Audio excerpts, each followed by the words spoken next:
Tout de suite, c'est l'info éco avec vous, Line Rifaille. Bonjour Line. Bonjour Pauline. On jette d'abord un coup d'œil au marché financier. Oui, après avoir connu hier leur pire séance depuis le mois de juillet, les principales bourses européennes sont en légère hausse ce matin. À Paris, le CAC 40 commence la séance sur une progression de 0,75%, progression similaire pour le DAX à Francfort et plus 0,52% en début de séance pour le FTSE à Londres. En revanche, si on regarde du côté de l'Asie, eh bien, les marchés sont restés dans le rouge.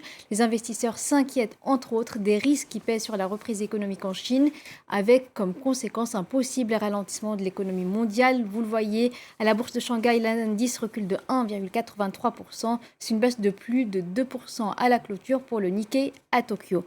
Enfin, sur le marché des matières premières, le pétrole recule. Le baril de Brent est redescendu sous la barre des $80 après avoir atteint hier son plus haut niveau en 3 ans. Line, ça fait déjà plusieurs semaines que les prix de l'énergie flambent, sans mauvais jeu de mots. C'est vrai, Pauline. Justement, on va tenter de mieux comprendre les implications de cette flambée des prix de l'énergie avec notre invité du mercredi, François-Xavier Chauchat. Bonjour et merci d'être au rendez-vous ce matin. On a vu ces derniers jours donc, les prix du pétrole, du gaz, du charbon, de l'électricité bondir et des pénuries apparaître dans certains endroits du monde, notamment en Chine. Comment réagissent les investisseurs à la hausse de la facture énergétique? Est-ce qu'ils craignent un impact sur la reprise économique mondiale? Alors c'est vrai qu'il y a des causes multiples à cette flambée des prix, mais on peut dire quand même que c'est essentiellement le prix à payer pour la fin de la crise du Covid. C'est-à-dire qu'il libère d'un coup toute la demande mondiale. On le voit depuis déjà plusieurs semaines en Europe et aux États-Unis, mais plus récemment aussi en Asie, où la crise du variant Delta, qui a frappé très fort cet été, est en train d'être enrayé, d'où aussi ce surcroît de demande asiatique. Alors donc rallumer cette économie mondiale ne peut se pas faire du jour au lendemain, et du coup les stocks de gaz, de pétrole, de charbon sont parfois trop bas dans certains pays.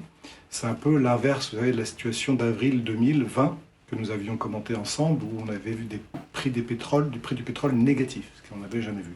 Donc là, on est dans une situation inverse, c'est un peu le miroir de la situation. Comme vous le dites, il y a des pénuries, par exemple en Chine, où il y a des coupures d'électricité, donc qui diminuent la production dans certaines usines, qui du coup aggravent les problèmes d'approvisionnement de la chaîne de production industrielle, ce qui fait baisser la production et monter les prix dans l'automobile, mais aussi peut-être bientôt dans le textile. Donc effectivement, il y a beaucoup de conséquences.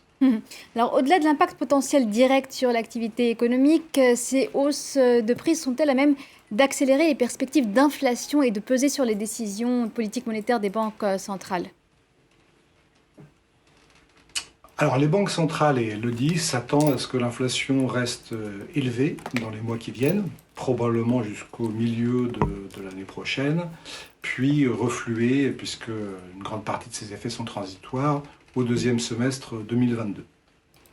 En Europe, Madame Lagarde a réitéré hier sa volonté de ne surtout pas réagir à cette flambée des prix, parce que de toute façon elle ne peut pas le contrôler et parce que c'est transitoire.